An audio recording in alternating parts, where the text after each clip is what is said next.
오늘은 누가복음 19장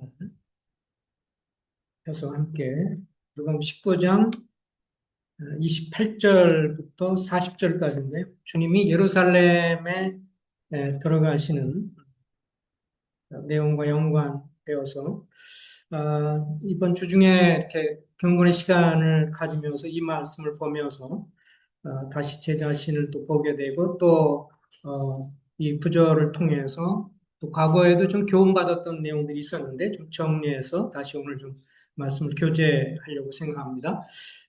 제가 좀 읽을게요. 제가 읽고 여러분들이 읽고 같이 교동합니다. 예수께서 이 말씀을 하시고 예루살렘을 향하여 앞서서 가시더라. 29절입니다. 누가복음 19장 29절 시작. 감사합니다.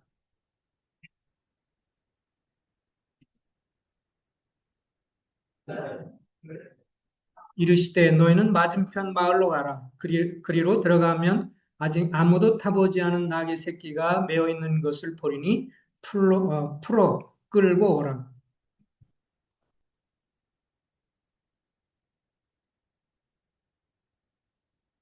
보내심을 받은 자들이 가서 그 말씀하신 대로 만난지라.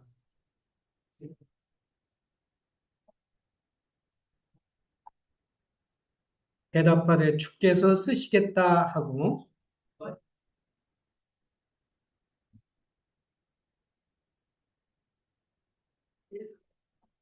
하실 때 그들이 자기의 겉옷을 길에 펴더라.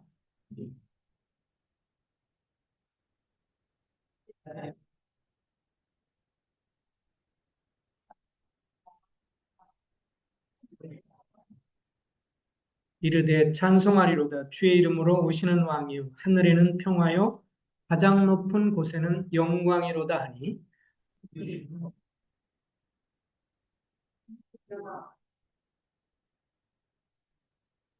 예수께서 이르시되 내가 너에게 말하노니 만일 이 사람들이 침묵하면 돌들이 소리 지르리라 하시니라. 오늘 여기에 말씀 보면 예수님을 향한 네 가지 반응이 나오는 것을 볼 수가 있습니다. 이때는 주님이 이제 십자가에서 달리시기 전에 그동안 3년 반 정도의 사역이 거의 마무리가 되는 마지막 주간이 되면서 주님이 이제 예루살렘으로 공식적으로 들어가고 그러면서 며칠 사이에 주님이 결국 돌아가시게 되는데요. 이때 주님이 그 예루살렘으로 입성하시면서 주님 어떤 왕이 타는 또 로마 군인들이 타는 또 이런 말이 아니라 나귀 새끼를 타고 이제 들어가시게 되죠. 이건 나중에 보면 스가랴서 구약 성경의 9장 9절에 주님이 앞으로 오실 메시아에 관해서 언급하면서 그가 겸손하여 나귀 새끼를 탔도다라고 하는 예언의 말씀의 성취이기도 합니다. 이 예루살렘에 들어가신 것은 하나님의 때가 돼서 이제 주님이 자기 자신을 우리 인류를 위한 대속제물로 드리기 위해서 십자가로 가기 전에 이 그것을 위해서 나아가는 어찌 보면 그 대속 사역을 성취하려는 역사적인 이제 발걸음이 되겠는데요. 그때 여러 사람들이 지금 여기에 나오고 있습니다. 각기 그 사람들이 다른 반응이 좀 있고요. 그래서 이 구절을 통해서 예수님 앞에서 나의 반응은 어떠해야 되겠느냐라고 하는 것을 한번 교훈받고자 합니다. 첫 번째는 이제 나귀 주인의 반응을 한번 살펴보겠습니다. 오늘 여기 30절에 나오죠. 주님이 이제 먼저 제자들이 이렇게 얘기를 합니다. 감남원 29절에 감남원이라 불리는 산 쪽에 있는 벳바게와 베다니에 가까이 갔을 때 제자 중에 둘을 보내면서 30절에 너희 이렇게 가라. 너희는 맞은편 마을로 가서 그리로 들어가면 아직 아무도 타보지 않은 나귀 새끼가 메어 있는 것을 보리니 풀어서 끌고 오라. 그리고 만일 그 누가 뭐 주인이 그러겠죠. 너에게 어찌하여 그 나귀를 풀어가느냐라고 물으면 뭐라고 말하냐면 주께서 쓰시겠다 하라 하심에 여기에 나귀 주인의 입장에서 한번 생각을 좀 해보겠습니다. 주님이 이제 먼저 제자들에게 그 12제자 중에 둘을 누군지 이름이 구체적으로 나오진 않는데 이렇게 가서 아무개 집에 가면 거기에 낙이 새끼가 있을 것이고 그러면 그것을 끌고 와라 라고 말을 합니다. 그래서 이제 그 말을 따라서 찾아갔어요. 그랬더니 역시 어미 나귀도 있었고 새끼 나귀 새끼가 있었는데 그래서 그거가 이제 이것이 주님 말씀하신 거구나 생각해서 그걸 끌고 가려고 하니까 주인이 가만히 있겠습니까? 주인이 이제 물어봅니다. 어째서 나귀 새끼 줄을 푸시지요? 라고 이제 물어보는 거예요. 그러니까 제자들이 주님이 말씀하신 대로 그대로 답변을 합니다. 주님이 쓰시겠다고 합니다. 우리말 성경이 이제 쓰시겠다라고 합니다. 라고 하지만 또 다른 표현은 주님이 필요로 하십니다. 주님이 필요로 하시니까 쓰겠다는 말이죠. 주님이 원하세요. 주님이 쓰시겠답니다. 라고 하니까 여기 반응을 보면 참 재밌어요. 만일 누가 너에게 어찌하여 푸느냐 하거든 주가 쓰시겠다라고 하라 그랬어요. 그랬더니 22절 보내심을 받은 들이 가서 그 말씀대로 만난지라 나귀 새끼를 풀 때 그 임자가 이르되 어찌하여 나귀 새끼를 푸느냐 대답하되 34절에 뭐라고 그랬어요? 주께서 쓰시겠다 하고 그것을 예수께로 끌고 와서 그러니까 이렇게 왜 끌고 가세요? 라고 물었는데 주님이 쓰시겠답니다 라는 말을 듣자마자 어떻게 했어요? 예, 그리고 그냥 내어줬다는 말이죠. 당신 누군데 왜 그렇게 하는 거예요? 아니 왜 갑자기 내 그 재산을 끌고 가는 거예요? 나귀는 재산이잖아요. 이렇게 반문하거나 그것을 반항하거나 그것에 대해서 의문을 제기하지 않고 즉시 뭐라 그랬어? 예, 그렇군요라고 하면서 내어 주었다고 하는 것이죠. 이제 이 부분에 대해서 경건한 설교자 찰스 스윈돌은 이렇게 말을 했어요. 참된 제자도의 본질은 계산 없이 즉각적으로 순종하는 것이다. 이 구절을 보면서 그렇게 주석을 달았어요. 참된 제자도는 주님을 따라가는 참된 제자도의 본질은 계산해가지고 이거 왜 가져가지 내 건데 뭐 이런 계산하지 않고 즉각적으로 순종하는 것이다. 이렇게 말을 했어요.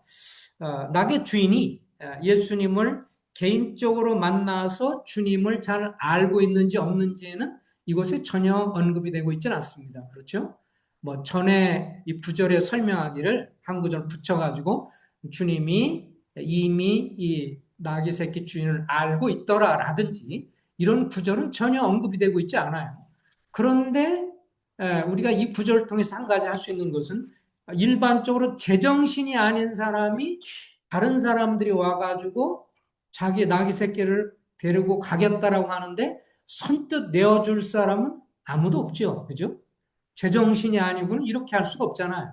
그럼 여기서 우리가 뭐를 생각해 볼 수 있냐면 이 사람은 이 낙의 주인은 개인적으로 주님을 만났는지 안 만났는지에 대한 성경의 언급은 전혀 없지만 주님은 이미 어떻게 해요? 이 사람의 마음을 알고 있었다고 하는 것입니다. 주님은 만왕의 왕이시고 만주의 주시고 주님은 전지전능하신 분이고 주님은 세상 사람들은 그 옆에 보이는 사람의 외모와 얼굴을 보고 그 사람의 겉모양을 보지만 주님은 뭐를 봐요?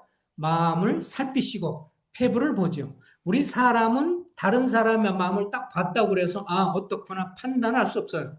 우리가 대부분 언뜻 봐서 판단하는 것은 대부분 다 틀린 것이죠.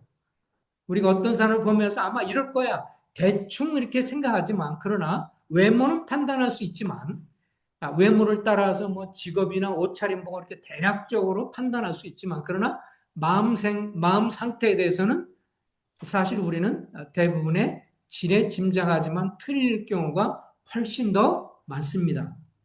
근데 주님이 이렇게 암흑의 집에 가서 그것을 가지고 오라라고 했을 때 그것을 기꺼이 내어줬다고 하는 것은 주님은 벌써 이 사람의 마음 상태를 알았던 것입니다. 왜냐하면 주변에 이미 주님에 관한 말씀과 또 주님의 사람들에게 복음을 전하고 말씀을 전하고 천국의 그 심령이 가난한 자가 천국일 것이고 또 심령이 가난하고 의에 줄인 사람이 마음에 배부릴 것이라고 하는 것, 그리고 주님이 다니면서 많은 사람을 기적을 베푸시고 또 역사하시고 가르치고 복음을 전하는 것을 다 들었기 때문에 이 주님이 이 사람을 개인적으로 만나는지 여부는 전혀 기록되는 것이 없지만 주님은 이 사람의 마음 상태를 확실히 알고 계셨습니다.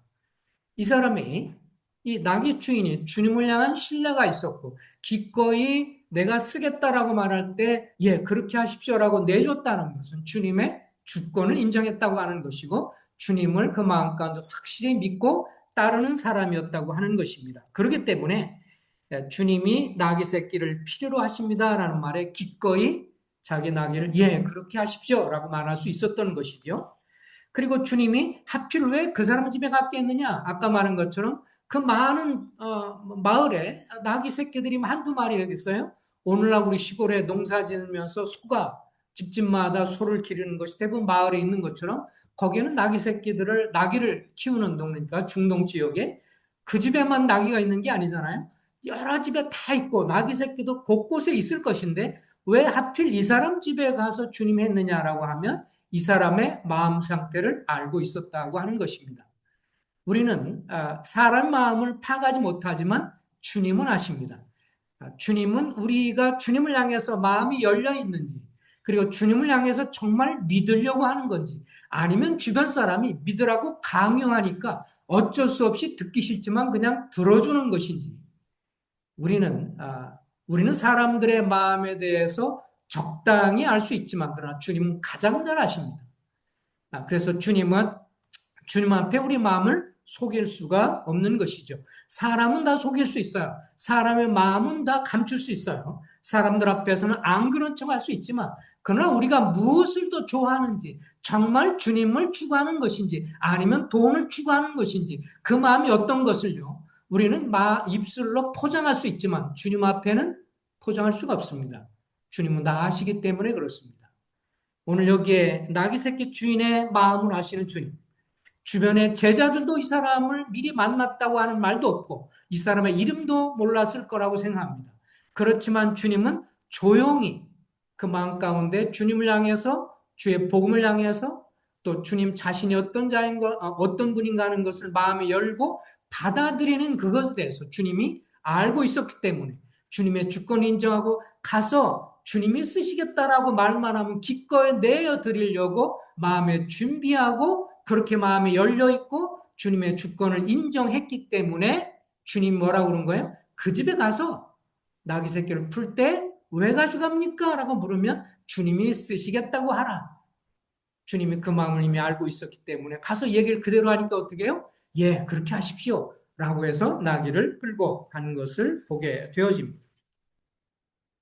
참 이것이 놀라운 믿음인 것 같아요. 사람들이 얼마나 많이 알아주느냐라고 하는 것이 중요한 것이 아니라 우리의 마음을 다 알고 계신 주님이 나의 마음을 알고 있느냐라고 하는 것입니다. 예, 당연히 알고 있습니다. 그래서 우리 마음을 숨길 수가 없지요. 주님 앞에는 모든 것이 벌거벗은 것처럼 다 드러나기 때문에 그래서 주님이 이 나귀 주인을 보면서 사실은 또 다른 측면에서 칭찬하신 것입니다. 주님이 쓰시기만 원한다면 주님이 쓰시고자만 하신다면 기꺼이 이렇게 주님 앞에 순종하는 귀한 믿음의 사람이었다라고 하는 것을 보여주는 것이죠. 주님이 우리를 향해서도 때로 내 마음, 내 시간, 물질 만약에 주님께 쓰시겠다라고 주님 말씀하시면 우리는 어떻게 반응할 것인가요? 여러분이 만약 개인적으로 성령을 통해서 오늘날도 주님이 무엇을 향해서 너를 좀 쓰겠다. 내 마음을 좀 줘라. 혹은 내 시간을 좀 줘라. 내 물질을 좀 줘라. 내가 너를 쓰고 싶다라고 한다면 어떻게 반응해야 할까요?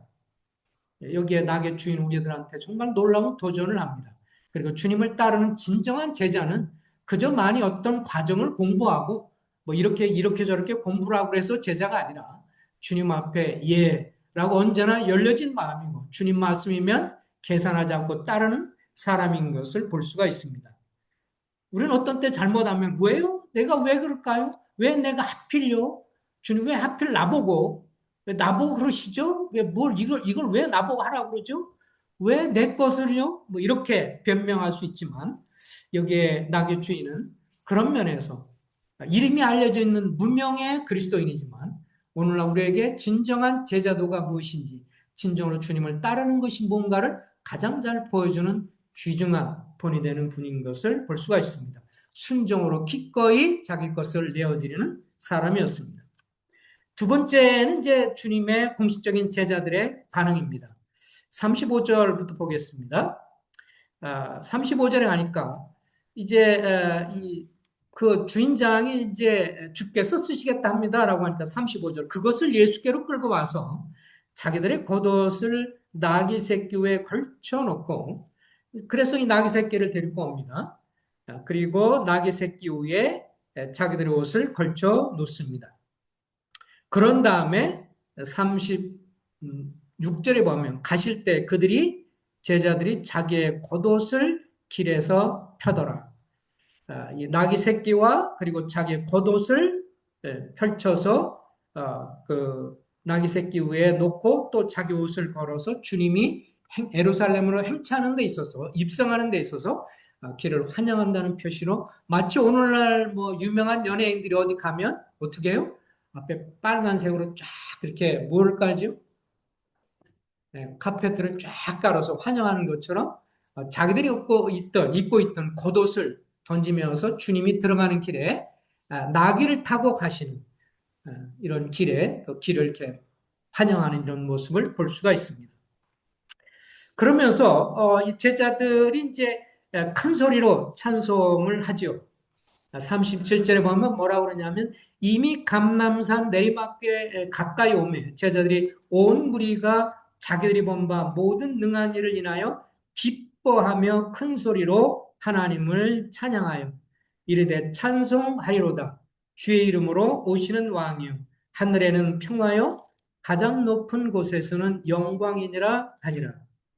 이렇게 환영하는 데 있어서 가장 주역으로 나타난 그런 사람들은 1차적으로 누구냐면 주님의 12 제자였습니다.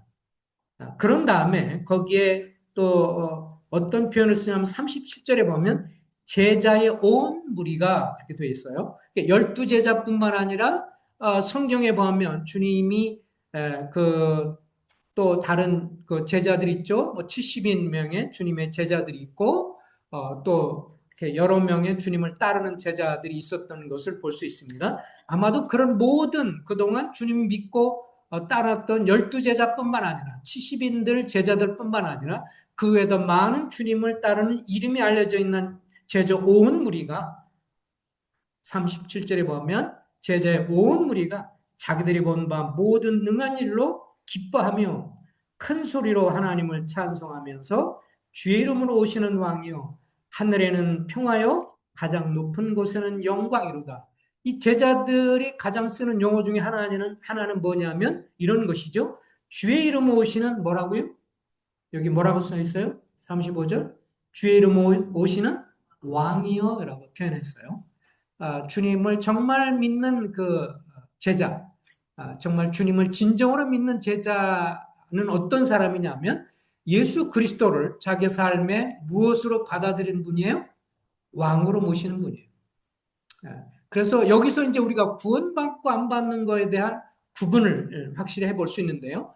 우리가 어떤 사람한테 복음을 전하거나 예수님을 얘기하고 그럴 때 우리가 죄인인 것도 뭐 얘기하고 나서 어느 정도 긍정해주고 예수님을 긍정하고 그러면서 이제 예수님 믿으면 구원받는다고 그러고 주님이 십자가 돌아가시고 우리 죄를 용서했다라고 말하고 뭐 그러는데 그거에 대해서 깊이 마음에 와 닿지 않는 것 두 가지가 있어요. 첫 번째는 뭐냐면 자기가 죄인인 것에 대한 깊은 인식이 없기 때문에 그렇습니다.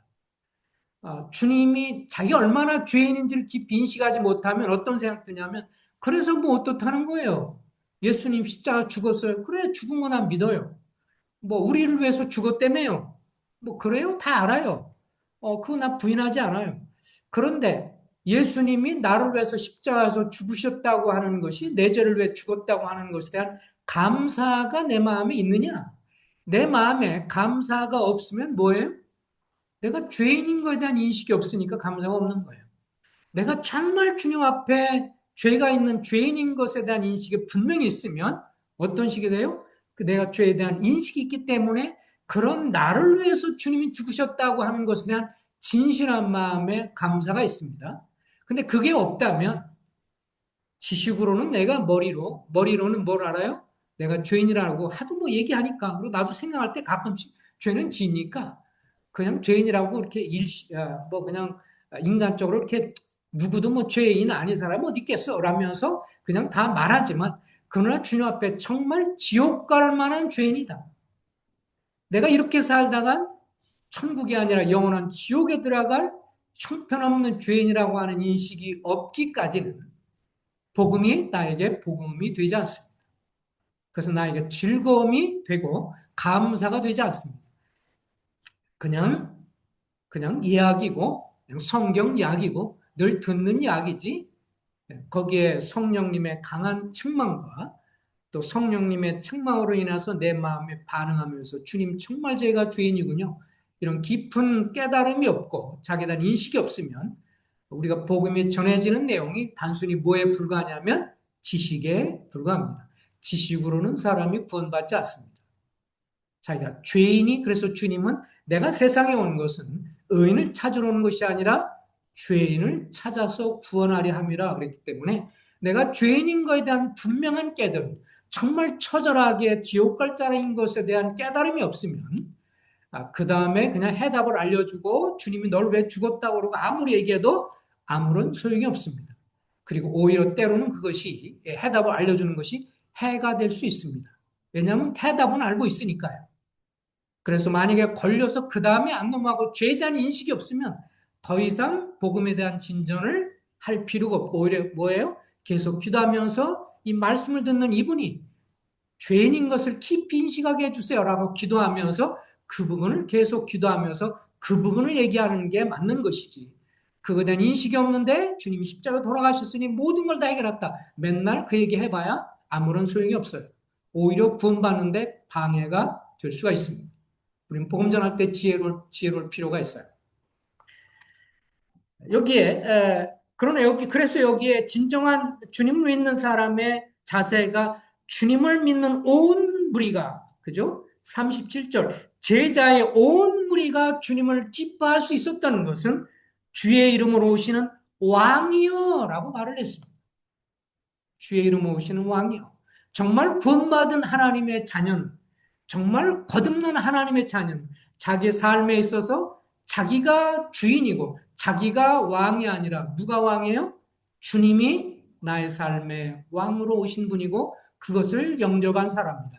자기가 정말 이 제자들이 예수님을 따르던 그리고 많은 주변 사람들이 주님을 정말 왕으로 믿지 않았다면 이렇게 고백할 수가 없지요. 주님 여기에 뭐라 그랬어요? 주의 이름으로 오시는 왕이시여 하늘에는 평화고 가장 높은 곳에는 영광입니다. 이것이 진실한 고백이었기 때문에 하나님의 성령은 누가로 하여금 이것을 성경에 기록하게 했습니다. 만약 이들의 고백이 가짜라면 이것을 기록하지 않았겠죠. 이들의 마음이 진정한 고백이었고 주님을 향해서 정말 주님은 나의 삶의 왕이십니다. 전에는 내가 내 마음대로 살았고 내가 왕이 되어 살았는데 그것이 잘못된 것을 알았습니다. 그것이 죄의 뿌리인 것을 알았고 그것을 해서 내가 영원한 지옥에 할 수밖에 없는 시기와 질투와 미움과 온갖 악한 마음이 내게 있었습니다. 그리고 이대로 살다 내가 지옥 갈 것인데 주님 내가 회개합니다. 내가 왕으로 살았던 것을 회개하고 내 마음대로 살았던 것을 주님 돌이키고 이제 주님을 내 삶의 왕으로 모셔드립니다. 라고 고백을 했고 그렇게 정말 믿었기 때문에 많은 사람이 있는 여기 지금 주님의 제자들뿐만 아니라 주변에 많은 이스라엘 사람들이 구경하면서 많이 따라왔습니다. 그들이 얼떨게 자기들도 박수치고 군중 심리가 있잖아요. 그죠? 주님의 제자들이 박수치고 환영하고 그러니까 얼떨게 따라서 옆에서 하긴 하지만 그들과는 본질적으로 잘났어요. 이 사람들은 정말 중심으로 주님을 왕으로 구약에서부터 기다렸던 메시아 왕으로 받아들였기 때문에 주님을 향해 이렇게 고백하고 찬송하고 주님 앞에 고백하며 기쁨을 표현했습니다. 37절 모든 능한 일로 인하 기뻐하며 큰 소리로 하나님을 찬양하여 38절 이르시되 찬송하리로다 주의 이름으로 오시는 왕이요. 우리도 주님 앞에 감사 찬송을 드리고 우리가 평상 주님 앞에 고백할 때 이런 고백을 좀 주님 앞에 드리시기 바랍니다. 주님은 나의 삶의 왕이십니다. 주님은 찬송과 경배를 받으시기에 합당합니다. 주님은 나의 정말 왕이십니다. 제자들의 이와 같은 이들이 아직은 사실 엄밀히 따지면 이 주님의 제자들이 주님이 십자가에 죽으시고 부활할 거라고 하는 이 계획에 하나님의 이 계획을 정확하게 이해는 못했어요.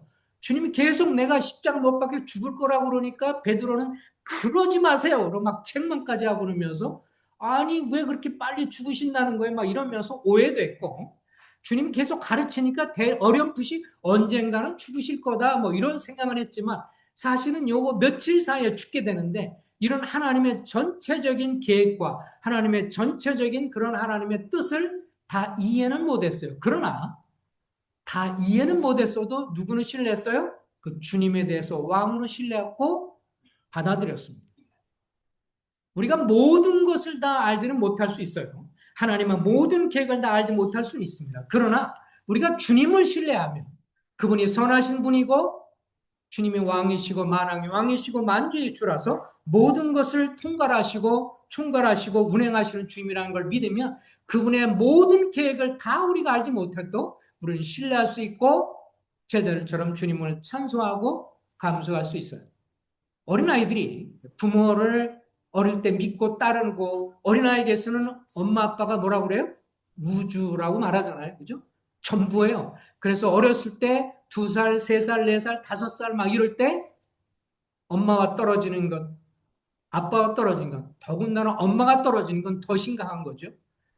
그래서 어렸을 때 엄마의 사랑을 충분히 받지 못하면 이게 평생을 가면서 정서적으로 문제가 되는 것은 그 어렸을 때는 엄마가 물론 아빠도 그렇지만 특별히 엄마가 젖을 주고 자기의 생명줄이라는 것을 본능적으로 알기 때문에 엄마에 대한 것이 엄청 이게 강하잖아요. 근데 이때 이 사람한테 가고 저럴 때 가고 어렸을 때부터 뭐 소위 말해서 어린이집에 일리 가서 전리 가고 빨리빨리 하다 보니까 애들이 상처를 받고 신뢰받지 못하고 그래서 뭐 어린이집을 운영하고 그런 분 교사로 있는 분들의 말을 하면 어린이집에서 애들이 막 2살, 1살 막 이렇게 되는 어린애가 있는데 자기 돌봐주는 그 이제 그 담당분이 돌아가면 시간 돼서 이제 퇴근하면 통곡을 하고 온답니다.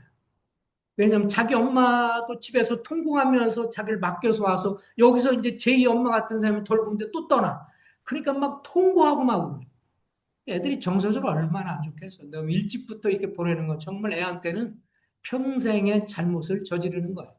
그러니까 그런 아이들이 자라서 커가지고 애들은 반응도 없고 뭐 이것도 없고 저것도 아무리 해도 뭐 요새 애들 어린애들 이해가 잘 안 되는 것은 어렸을 때 이런 충분한 교감과 사랑을 못 느끼면 정서적인 애착의 형성이 잘 안 되면 나중에 많은 문제가 있는 것이잖아요. 그래서 어린아이가 그 엄마 아빠에 대한 그 자기의 생각이 어떻게 했어요? 전부 다 아는 게 아니잖아요. 엄마 아빠가 좀 어떤 분이고 무슨 일하고 잘 모르지만 그러나 엄마 아빠 자체를 신뢰해. 그래서 엄마가 있으면 기쁘고 즐거워해. 우리 신앙이 때로는 그렇잖아요. 우리가 하나님 어떻게 행하실지, 이 세상을 어떻게 할지, 마지막 때에서 어떻게 하실지, 이 모든 것에 대해서 성경에 기록되어 있지만 정확하게 언제 어떻게 할 것인지 우리는 알 수 없습니다. 그러나 마치 어린아이가 자기의 전부인 부모를 신뢰하는 것처럼 주님의 제자들도 다 계획을 몰라서도 선하신 분이고 그분은 왕이시고 자기 삶의 주인인 것을 알았기 때문에 신뢰하면서 기뻐하고 찬송하는 것. 이것이 주님 앞에 순전하고 온전한 믿음입니다. 모든 건 다 모를지라도 그분을 절대적으로 신뢰하는 자세. 이것이 우리가 여기에 제자들로부터 배우는 교훈이 되겠습니다. 그리고 또 제자들은요, 스가랴서 9장 9절의 예언이 성취되는 것을 보고 기뻐했어요. 스가랴서 9장 9절이 이렇습니다. 예루살렘의 딸이 즐거이 부를지어다. 보라, 내 왕이 내가 임하시나니 그는 공의로우시며 구원을 베푸시며 겸손하여서 나귀를 타시나니 나귀의 작은 것 곧 나귀 새끼라. 스가랴서 9장 9절에 이 말씀이 성취되는 것을 결국 알게 되었고 결국 이런 것을 보면서 제자들은 기뻐할 수가 있었습니다. 그래서 제자들은 사실 이 단순한 어떤 감정 때문에 기뻐하는 것이 아니라 하나님의 약속, 스가랴서 9장 9절에 이 메시아가 오시면 메시아가 그렇게 화려하게 세상 사람들이 화려하게 타는 그런 말들, 치장한 멋있는 말을 타는 것이 아니라 겸손해서 그것도 나귀 새끼를 타고 오실 거라고 하는 이 하나님의 이 스가랴서의 예언의 말씀의 성취를 확인하면서 이 제자들이 기뻐했던 것을 보게 됩니다. 제자들은 적어도 하나님의 말씀으로 인해서 기뻐했고 말씀이 성취되는 것을 인해서 기뻐했던 것을 보게 됩니다. 제자들의 기쁨의 원천, 즐거움의 원천, 제자들이 주님을 찬송하고 감사했던 원천은 다른 것이 아니었어요. 하나님의 말씀이 성취가 되고 하나님의 말씀이 진실한 것을 믿었고 하나님의 말씀이 앞으로 확실하게 성취될 것을 믿었고 성취되는 것을 보며 기뻐했던 것을 보게 됩니다. 우리도 이 땅을 살아가면서요. 세상은 수도 없이 많이 변하지만 여건들이 많이 변하는데 우리가 이 땅을 살아가면서 주님이 내가 너에게 평안을 주노니 내가 새 평안을 준다라고 말씀하셨고 이것은 내가 주는 것은 세상 것과 같지 아니하노니 너희는 마음에 근심하지 말고 걱정하지 말라고 주님 말씀하셨는데 주님이 주시는 그 평안을 어떻게 오늘날 얻을 수가 있을까요? 해답은 간단합니다. 답변은 간단하죠. 어디서 우리의 평안과 위를 얻어요? 하나님의 말씀입니다. 우리가 주변에 그 어떤 거를 볼지라도 뉴스를 봐도 짜증이 납니다.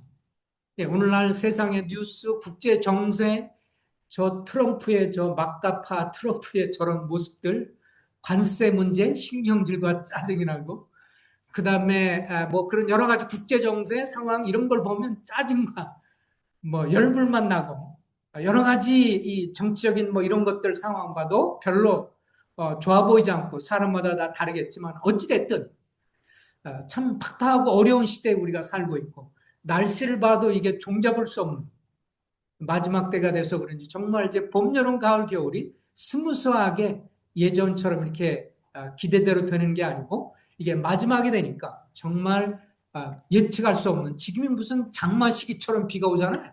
무섭게 내리고 추수 때 있네. 마지막 때인 것을 보여주는 것 같아요. 이럴 때 우리가 진정으로 안전과 기쁨과 즐거움 얻을 수 있는 근거는 어디에 있습니까? 하나님의 말씀밖에 없습니다.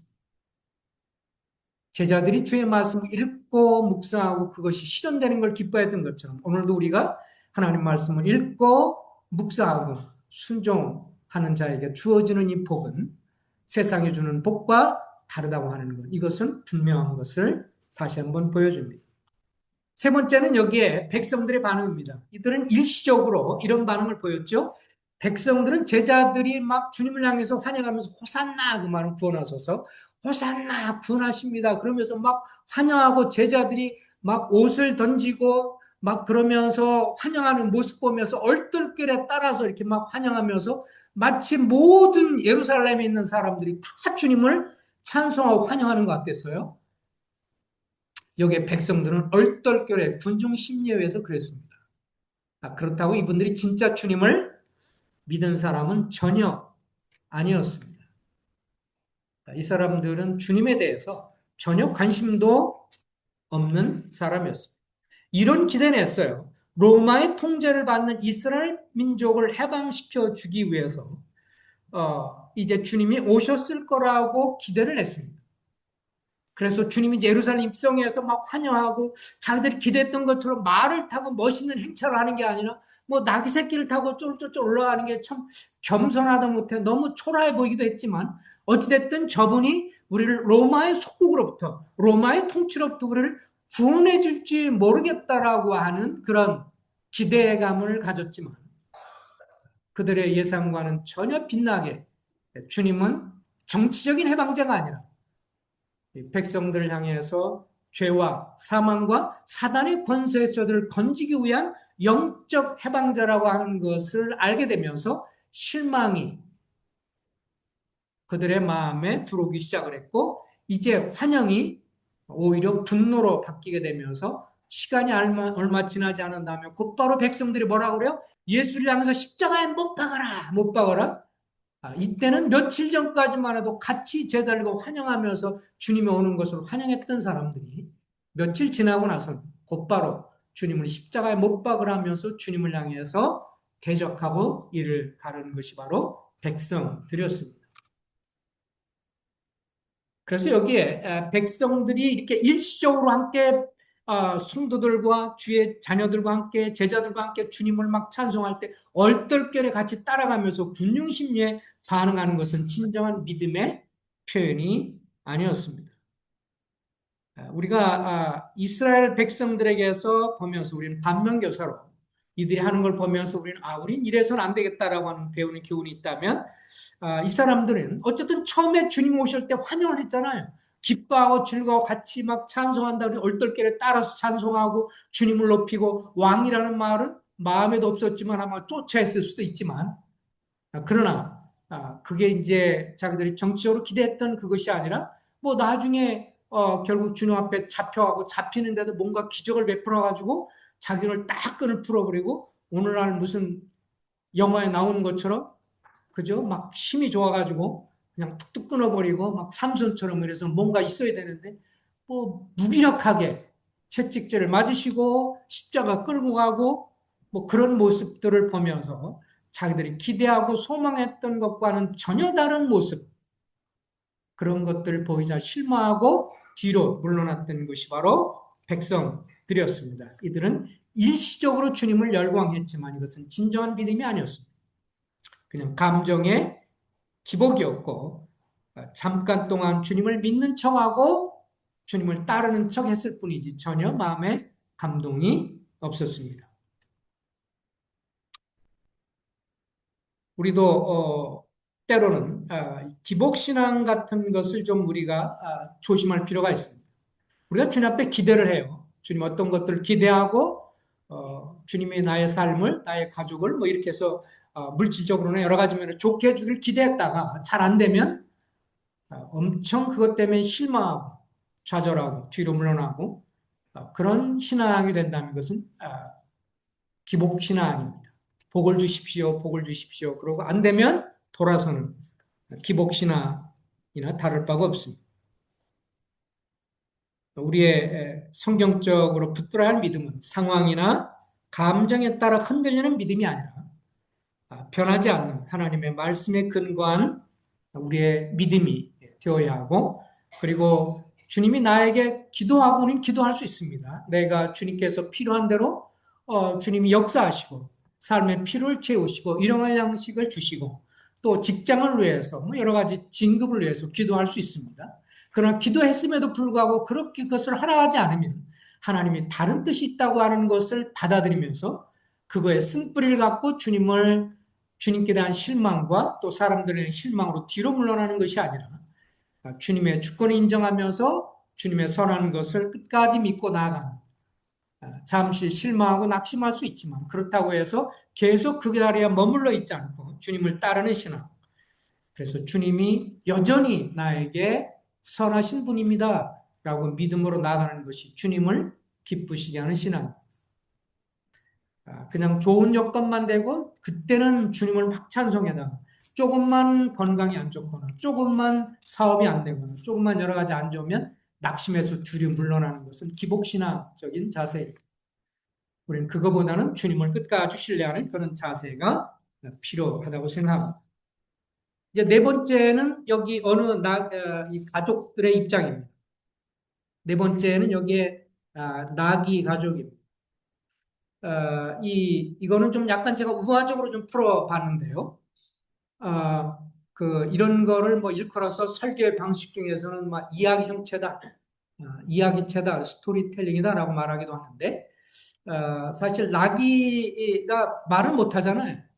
그런 나귀 입장을 우리가 한번 생각을 해보면, 사실 성경에서는 네 번째 나귀 가족의 반응이라고 하면, 이 나귀는 당나귀이고, 사실 아브라함 살던 시대부터 성경에 나옵니다.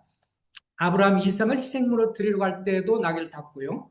모세가 광야에서 하나님의 부르심 받고 이집트로 갈 때도 나귀를 탔습니다. 특별히 이방 선지자 발람이 모압 왕 발락에게 뇌물을 받고 이스라엘을 저주하러 갈 때도 나귀를 탔습니다. 이 나귀는 하나님에 의해 최초로 이 발람 선지자와 연관해서 나귀는 하나님이 최초로 그 입을 열어서 망령된 주인을 책망하는데 입을 열어서 쓴 적이 있죠. 그때 한 말이 이렇습니다. 자신을 채찍질하면서 앞에 지금 천사가 있어요. 근데 이 발람 선지자는 욕심에 따라서 가서 계속 나가려고 할 때 하나님께서 천사를 보내서 딱 막고 있는데 이 발람은 못 봤는데 나귀는 본 거예요. 그러니까 앞에 천사장이 탁 칼을 들고 있으니까 무서워서 앞으로 못 가는데 왜 안 가냐고 계속해서 막 치니까 하나님이 이 나귀에게 입을 열어서 말을 하겠는데 그 말이 참 재밌어요. 나는 내가 오늘까지 내 일생에 타는 나귀가 아니냐. 어찌하여 나를 때리는 것이냐. 나귀가 한 말이 참 대단해요. 핵심은 찔렀어요. 내가 평생 동안 너를 위해서 태워주고 이랬어. 이 말이에요. 나는 내가 오늘까지 내 일생에 탄 나귀가 아니더냐. 근데 어째서 나를 때리는 거야? 지금 내가 잘못한 게 뭐야? 앞에 있는데 그 말은 차마 못했던 것 같아요. 천사 너는 안 보이냐? 이 말까지는 안 했는데 천사를 보면서 자기는 멈추게 됐죠.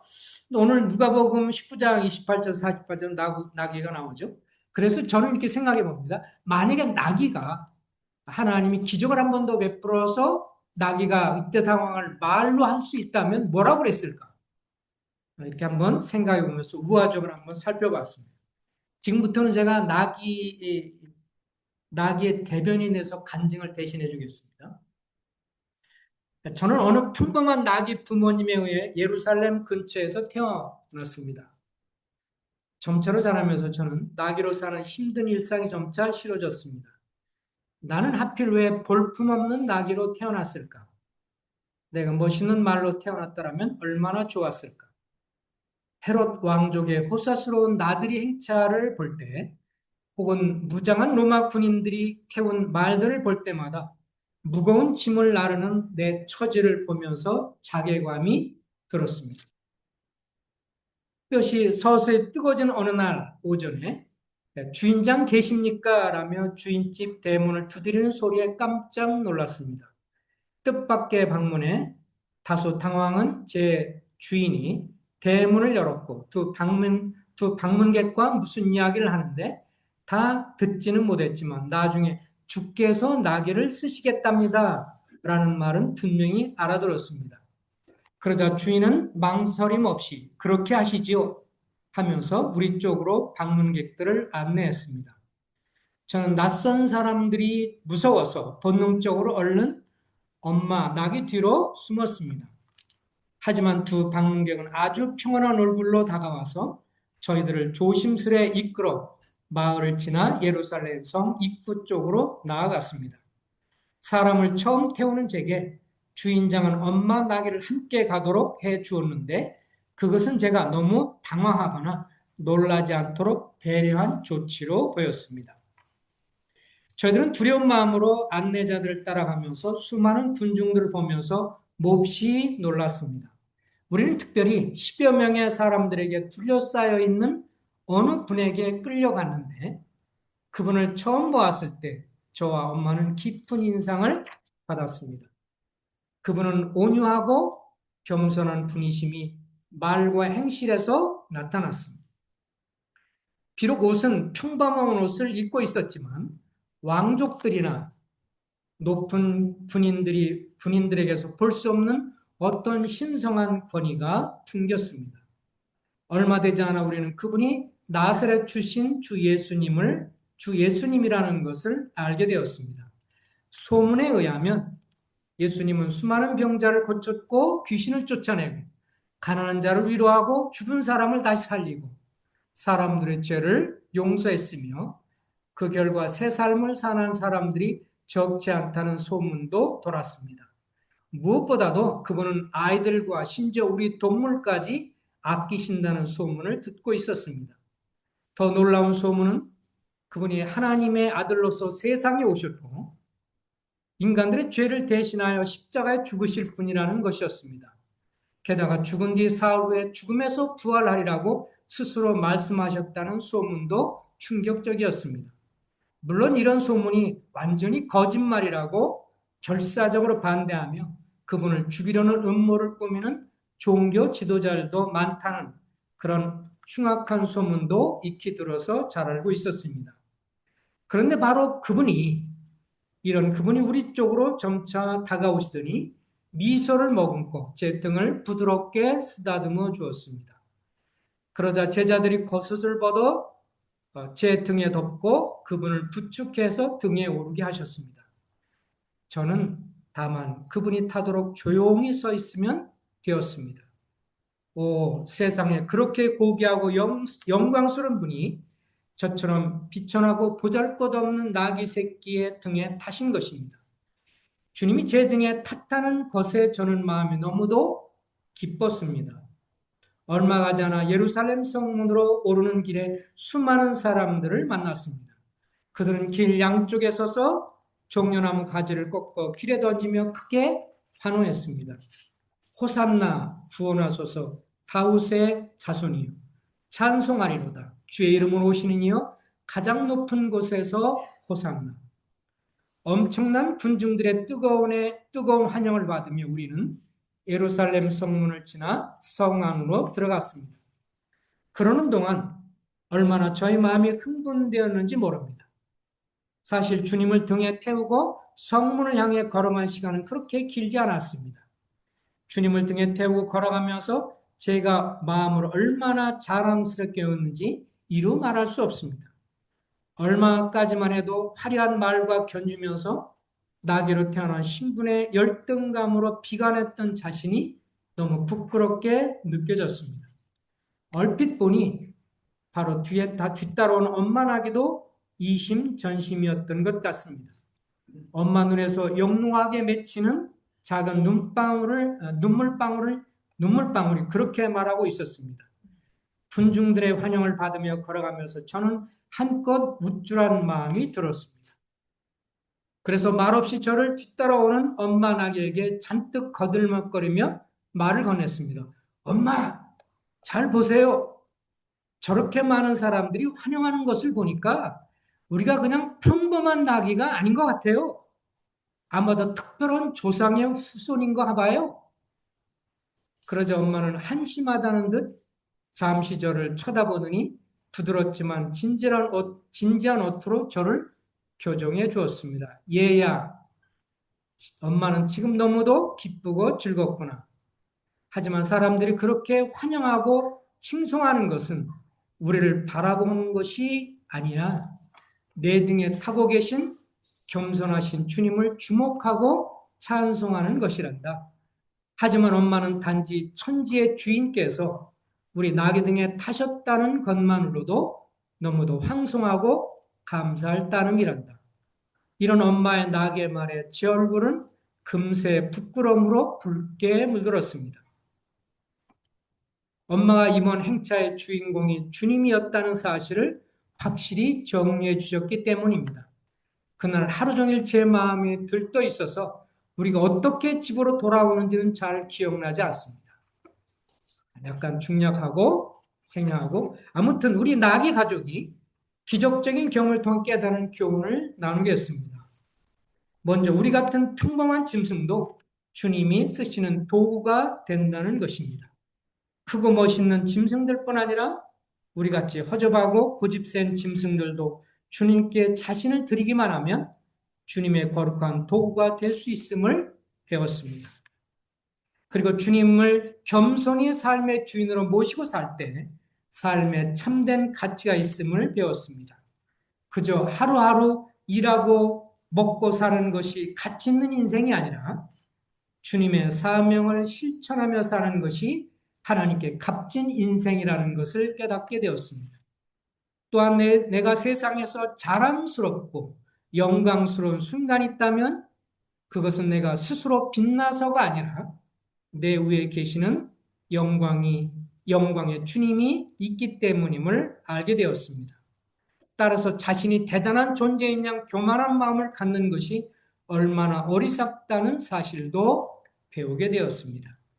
주님은 겸손한 자에게는 은혜를 베푸시나 교만한 자들에게 향해서는 오히려 대적하신다는 말씀은 만고불변의 진리입니다. 우리 평범한 나귀 가족에게 결코 평범하지 않은 놀라운 경험과 복을 허락하신 주님께 모든 감사와 영광을 돌립니다. 송기섭 대도 나귀가 할 말을 하고 간증을 했다면 아마도 이렇게 간증을 했을 거라고 생각합니다. 별 볼일 없는 자기가 영광스러운 주님을 태웠다는 것에서 배운 경우. 기도하겠습니다. 자비하신 주님, 우리가 이 땅을 살아가면서 주님을 따르는 과거 주님께서 예루살렘 성에 입성하셨던 때 반응처럼 오늘날도 동일한 현상들이 우리 주변에서 일어나는 것을 우리는 잘 알고 있습니다. 말없이 조용하게 정말 주님을 쫓고 주의 주권을 인정하는 나귀의 주인처럼 저들이 그런 믿음을 소유할 수 있게 도와주시기를 기도합니다.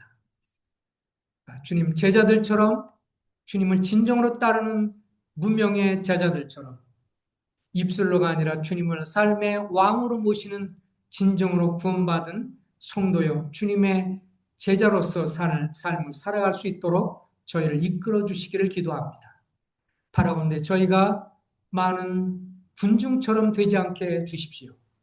기대하고 소망했던 것이 이루어지지 않으면 오늘은 환영하며 기뻐하며 찬송하다가 내일은 뒤로 물러나 실망하고 좌절해서 주님을 떠나버리고 주님을 불신하는 어리석은 기복신앙의 소유자들이 되지 않게 해주시고 겸비하여 주님을 믿고 따랐던 제자들처럼 그리고 말 못하던 그런 나귀 새끼가 느꼈었던 그런 교훈처럼 우리가 이 세상을 살아가면서 잠시 기뻐하고 즐거워하며 뭔가 삶에 영광이 있다면 그것은 우리 자체 때문이 아니라 지금은 우리 안에 계신 주님 때문에 우리가 값진 존재요. 우리 안에 계신 주님 때문에 우리는 서로가 귀중한 존재요. 우리 안에 계신 주님 때문에 우리의 삶이 빛나고 그리고 값어치가 있다는 것을 알게 해주시니 감사가 되어집니다. 그저 나귀가 평범하게 살았던 그 인생이 아니라 그리고 매일 일하고 그저 살았던 생존하기 위한 삶이 진정한 삶의 가치가 아니라 주님을 태웠던 그 사실이 주님을 섬기고 주님의 종으로 쓰임받았다는 그것이 진정으로 삶의 가치가 있는 것처럼 우리가 이 땅을 살아가면서 주의 사명을 기억하며 사명을 성취하는 값진 인생이 될 수 있도록 저희를 일깨워 주시기를 원하올 때 주 예수 그리스도 이름으로 의탁하며 기도했습니다.